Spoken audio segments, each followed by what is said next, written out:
তোমাৰ মৰমতে মই হলো পগলা তোমাৰ প্ৰেমত পৰি মই হলো বলিয়া যি দিব খোজা আজিয়ে দিয়া বুকুৰে আপোনজনক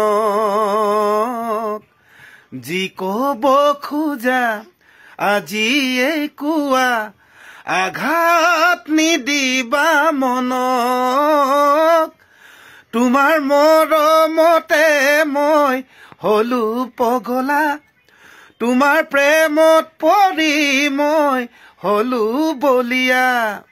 নমস্কাৰ, মই ৰাজীৱ শদিয়া। এফালে মোৰ সহধৰ্মিনী, এইটো মোৰ ল'ৰাটো। আপোনালোকক জনাবলৈ পাই ভাল লাগিছে। আজি মই পৰা আমি হোৱা আজি 6টা বছৰ হ'ল। আপোনালোকৰ পৰা আশীৰ্বাদ বিচাৰিছোঁ। এইটো এটা নতুন গীত ভাবিছিলোঁ আজি দিনটোতে আপোনালোকলৈ আগবঢ়াম। পিছে কিবা এটা কাৰণত গীতটো সম্পূৰ্ণ হৈ নুঠিল।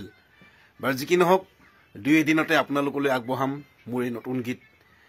মোৰ লগতে কণ্ঠ নিগৰাইছে আমাৰ আটাইৰে মৰমৰ পৰিচিত ভণ্টি নীলাক্ষী নেওগে, আৰু সংগীত ধুনীয়াকৈ সংগীতেৰে সজাইছে ভাতৃপ্ৰতিম বন্ধু জোনাকে। আশা কৰিছোঁ আপোনালোকে মৰমেৰে গ্ৰহণ কৰিব। ধন্যবাদ। আকৌ লগ পাম।